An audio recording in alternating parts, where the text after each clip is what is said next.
Good morning বন্ধুরা, কেমন আছো তোমরা সবাই? আশা করছি সবাই খুব ভালো আছো, আর তোমাদের ভালোবাসায় আমরাও কিন্তু বেশ ভালোই আছি।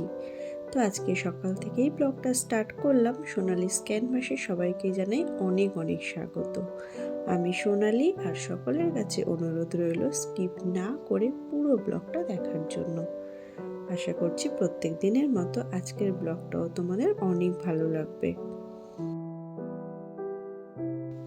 আজকে আমার সকাল শুরু হয়েছে ওই 6টা নাগাদ।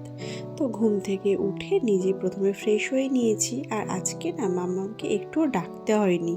দেখলাম ও নিজের থেকেই আজকে ঘুম থেকে উঠে গেছে। তো আজকে মাম্মামের স্কুল আছে, সেই জন্য সকাল থেকে ব্যস্ততাটাও অনেকটাই বেশি। তো যাই হোক, মাম্মামকে ফ্রেশ করিয়ে দিয়েছি, আর এখন একটু কিছু কাজ আছে, তো সেগুলো সেরে নিয়ে মাম্মামের জন্য টিফিন বানাবো। তারপর মাম্মামকে স্কুলে দিতে যাব।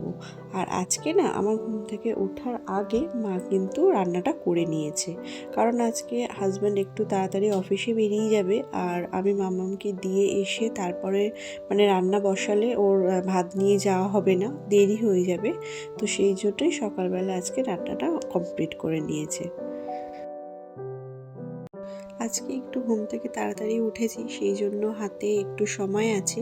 তো সেই জন্য এই সমস্ত কাজগুলো করে নিতে পারছি, তা না হলে তো এই দিকে একদমই আসা হয় না। ঘুম থেকে উঠে মাত্র আগে মাম্মামের জন্য টিফিন বানাতে হয়। তো আজকে প্রথমে দেখো টেবিলটাকে সুন্দর করে পরিষ্কার করে নিলাম, তারপর বেসিনটাকেও একটু পরিষ্কার করে নিলাম, আর এখন অ্যাকোয়াগার্ডটা একটু পরিষ্কার করে নিচ্ছি। যদিও অ্যাকোয়াগার্ডটা খুব বেশি ইউজ করা হয় না, তোমরা তো জানো অ্যাকোয়াগার্ডটা এখনো পর্যন্ত আরোটা লাগানো হয়নি, সেই জন্য জলটা কিন্তু খাওয়ার উপযোগী না, আমরা খাই না। তো সেই জন্য আমরা কিন্তু এখনও কেনা জলটাই ইউজ করি, আর ইচ্ছা আছে আরোটা লাগানোর, তারপর অ্যাকোয়াগার্ডের জলটা ইউজ করতে পারবো। টুকটাক মাঝে মধ্যে ইউজ করা হয়, তো সেই জন্যই সার্ভিসিংটা করানো হয়।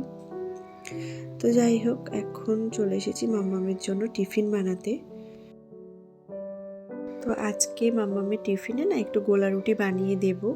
তো তোমাদের সাথে আমি আগের ভিডিওতেও শেয়ার করেছিলাম যে সকাল হলেই ভীষণ টেনশানে থাকি যে বাচ্চাকে স্কুলে কি টিফিন দেব। তো সেই জন্য কিন্তু আমি একটা টিপস ফলো করি, সেটা তোমরাও করতে পারো। আশা করছি তোমাদের অনেক উপকারও হবে। আমি কিন্তু একটা সাপ্তাহিক রুটিন বানিয়ে রাখি যে সোম থেকে শুক্র মাম্মামের স্কুলে কি টিফিন দেব। এতে করে সকালে উঠে আমাকে ভাবতেও হয় না, আর ভেবে সময় নষ্টও করতে হয় না। তো যেহেতু আমার রুটিনটা করাই থাকে, তো সেই জন্য সেই অনুযায়ী আমি টিফিনটা বানিয়ে ফেলতে পারি। আর কি বলতো, যেহেতু ওরা অনেকটা সকালে বেরিয়ে যায়, তো সকালে সেইভাবে তো কিছু ভারী খেয়ে যেতে পারে না, আর অতটা সকালে ভারী কিছু খাওয়াও যায় না। তো সেই জন্য স্কুলে এমন কিছু টিফিন ওদেরকে দিতে হবে যেটা ওরা খেতে পারবে, বা অনেকটা সময় যাতে ওদেরকে না খেয়ে কাটাতে না হয়। তো যাই হোক, এখন কিন্তু আমি মাম্মামকে স্কুলে দিয়ে বাড়ি ফিরছিলাম, আর বাড়ি ফেরার পথে একটু মাছ বাজারে ঢুকলাম, একটু মাছ নেব আর একটু সবজি নেব। তো এখন আমি চলে এসেছি বাড়িতে, আর একটু মাছ নিয়ে এসেছি। যদিও বাড়িতে মাছ ছিল, তাহলেও একটু লোটে মাছটা ভালো পেয়েছিলাম, তো সেই জন্যই নিয়ে আসলাম। আর এটা আমার একটা বেশ পছন্দের মাছ বলতে পারো।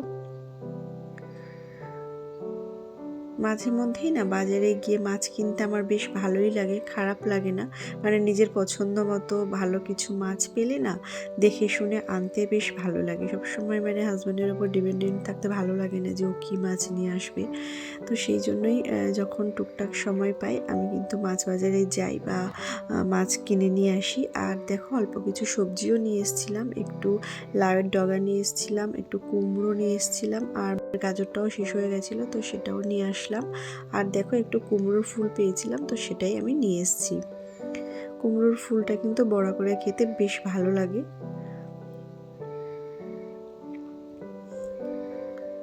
বিয়ের আগে না দেখতাম আমার বাপের বাড়ির দিকে এই কুমড়োর ফুলটা না ভীষণ অ্যাভেলেবেল ছিল, কেউ সেভাবে কিনে খেতে কখনোই দেখিনি। প্রচুর পরিমাণে হতো গাছে, এমন একটা ব্যাপার। কিন্তু এখন এই কুমড়োর ফুলটা আমাদেরকে কিনেই খেতে হয়।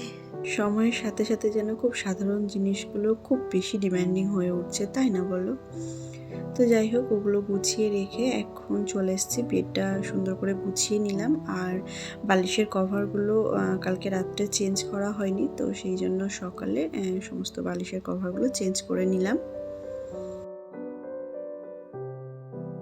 মামামকে স্কুল দিয়ে আসার পর আমার কিন্তু হাতে না খুব বেশি সময় থাকে না, ওই ঘন্টা 2 মতো মানে সময় থাকে। তো তার মধ্যে কিন্তু আমাকে সমস্ত কাজ গুছিয়ে আবার কিন্তু বেরিয়ে পড়তে হয় মামামকে নিয়ে আসতে। শুধুমাত্র যদি মানে ঘরের মধ্যেই কাজ করা হয় তাহলে দেখবে সময় কিন্তু বেশ ভালোই পাওয়া যায় আর সমস্ত কাজ কিন্তু গুছিয়ে করা যায়। কিন্তু যখন আমাদেরকে ঘরে বাইরে দুদিকটা সামলাতে হয় তখন দেখবে যেন খুব প্রবলেম হয় আর যেন একদমই হাতে সময় পাওয়া যায় না। কীভাবে যে সময়টা পেরিয়ে যায় একদম বোঝাই যায় না। তো যাই হোক, বিছানাটা গুছিয়ে নিলাম আর তারপরে না মশারিটা একটু ভিজিয়ে রাখলাম। এখন কাচবো না, মানে মাম্মামকে স্কুল থেকে নিয়ে আসার পর তারপরে কেচে দেবো। তো এখন চলে এসেছি হাজব্যান্ডের ভাতটা গুছিয়ে দিতে, ও অফিসে বেরিয়ে যাবে। তো তোমাদেরকে তো বললাম সকালে ওর রান্নাটা হয়ে গেছিলো আর আমাদের রান্নাটা কিন্তু এখনও হয়নি, মানে আমি এখন রান্নাটা করে তারপরে কিন্তু মাম্মামকে আনতে যাব। তো তেমন কিছুই রান্না করব না, একটু মাছের ঝোল করব আর লোটে মাছটা ভাজা করব আর ফুলগুলোকে একটু বড়া করে নেব।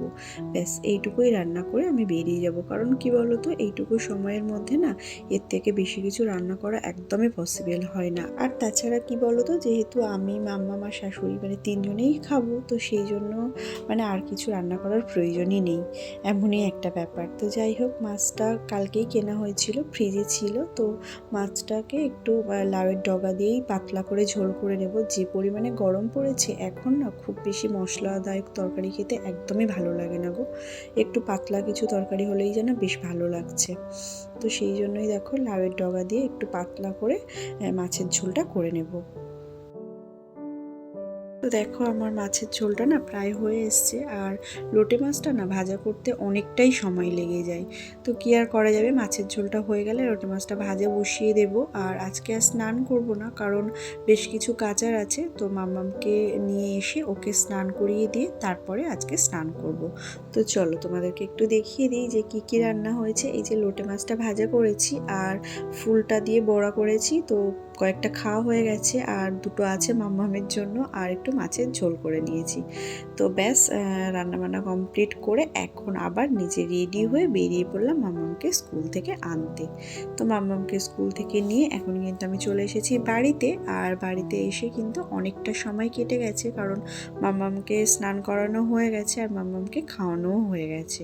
আর এখন চলে এসেছি আমি স্নান করতে। তার আগে মাম্মামের এই জুতোগুলো বেশ নোংরা নোংরা মতো হয়ে গেছিলো, তো সেই জন্য এগুলোকে আগে সুন্দর করে পরিষ্কার করে নিচ্ছি। তারপর মশারিটাও কাচবো আর অল্প কিছু জামা কাপড়ও আছে, সেগুলো কেচে নিয়ে আমি স্নান করব আর তারপরে ভাত খাবো। তো আমার আজকের এই ব্লগটা যদি তোমাদের ভালো লেগে থাকে তো প্লিজ একটা লাইক দিয়ে দিও, কারণ তোমাদের একটা লাইক আমাকে আরও ভালো ভালো ভিডিও বানাতে মোটিভেট করে। আর এখন দেখো আমি স্নান করে চলে এসেছি ছাদে এই জামা কাপড়গুলো একটু মেলে দেওয়ার জন্য। আর এই মশারিটা মেলে দেওয়াটা না খুব ডিফিকাল্ট কাজ একটা, মানে আমার তো তাই মনে হয়, একদম ভালো করে মেলতেই পারি না। যখনই না মশারিটা মেলতে যাই যেন মানে নিচেতে পড়ে যায়, এমনই একটা ব্যাপার। তো যাই হোক, এখন সন্ধ্যা হয়ে গেছে, তো সবাইকে জানাই গুড ইভিনিং। আর এখন দেখো মাম্মাম পড়তে বসেছে আর আমি জামা কাপড়গুলো নামিয়ে নিয়ে এসেছিলাম, তো সেগুলোই এখন বসে বসে ভাঁজ করে নিচ্ছি। আজকে সন্ধ্যাবেলা না তেমন আর কিছু মানে টিফিন করা হয়নি, কারণ মাম্মাম আজকে কিছু খেতে চায়নি, তো সেই জন্য একটু ওর জন্য দুধ গরম করে দিয়েছিলাম আর ও না বিস্কিট দিয়ে খেয়ে নিয়েছে। তো এটাই আজকে সন্ধ্যাবেলা টিফিন হয়ে গেছে। আর আমিও মাম্মামের সাথে দুটো বিস্কিট খেয়ে নিয়েছিলাম, ব্যাস এটাই সন্ধ্যাবেলার টিফিন, আর অন্য কিছু খাওয়া হয়নি। আর এখন না আমি মাম্মামের বইগুলোকে একটু কভার লাগিয়ে দেব। তো স্কুল থেকে সমস্ত নতুন বই দিয়ে দিয়েছে, তো সেগুলোকে সুন্দর করে কভার না লাগিয়ে দিলে তো মাম্মাম ছোট ছিঁড়ে ফেলতে পারে, তো সেই জন্যই কভারগুলো লাগিয়ে দেব। আর এই কাজগুলো না আমার বাবা আমাদেরকে করে দিত। আমার বাবাও না যখন প্রথম আমি বই নিয়ে বাড়ি আসতাম, তো সেই দিন সন্ধ্যাতেই বসে বসে সমস্ত বই না সুন্দর করে কভার লাগিয়ে দিত। তো তো আজকে যখন কভারগুলো লাগাচ্ছিলাম তো এই কথাগুলোই ভীষণভাবে মনে পড়ছিল। জানো তো আমি না ছোট থেকেই বাবার কাছে পড়তাম। ইভেন আমি যখন মাধ্যমিক পরীক্ষা দিই তখনও কিন্তু আমি না কোনো আদার্স টিউশন নিইনি, মানে বাবার কাছে পড়েই হচ্ছে মাধ্যমিক পরীক্ষা দিয়েছি। মানে আমার সব কিছুই মানে পড়াশোনার দিক থেকে সব কিছুই বাবা ছিল। তো যাই হোক মাম্মামকে পড়াচ্ছিলাম আর এখন দেখো হাজব্যান্ড চলে এসেছে বাড়িতে। আর ও না একটু পিৎজা নিয়ে এসেছিলো, কারণ মেয়ে বেশ কিছুদিন ধরেই মানে পিৎজা খাবো বলছিল, তো সেই জন্যই নিয়ে এসেছিলো। তো খাওয়া দাওয়াটা সেরে এখন দেখো চলে এসেছি রান্নার দিকে, মানে শুধুমাত্র মাম্মামের জন্য একটু মাছের ঝোল করে দেব। আর যেহেতু সন্ধ্যা থেকে আজকে মাম্মামের বইগুলো কভার লাগাচ্ছিলাম, তো সেই জন্য না আমি রান্নার দিকে একদমই আসতে পারিনি। তোমরা তো বুঝতেই পারছো অনেকটা সময় লেগে যায় কভারগুলো করতে। তো সেই জন্য রাত্রের রান্নাটা কিন্তু মা করেছে পুরোটা, আর শুধুমাত্র মেয়ের তরকারিটাই আমি করে দিয়েছি। তো মাম্মামকে খাইয়ে দিয়েছি আর এখন হচ্ছে আমরা ভাত খেয়ে নেব। তো আজকে আমাদের রাত্রের মেনু ছিল একটু ডাল আর আলু ভাজা। তো চলো আজকের মতো টাটা, সবাই খুব ভালো থেকো, সুস্থ থেকো আর অবশ্যই নিজেদের খেয়াল রেখো। Thanks for watching.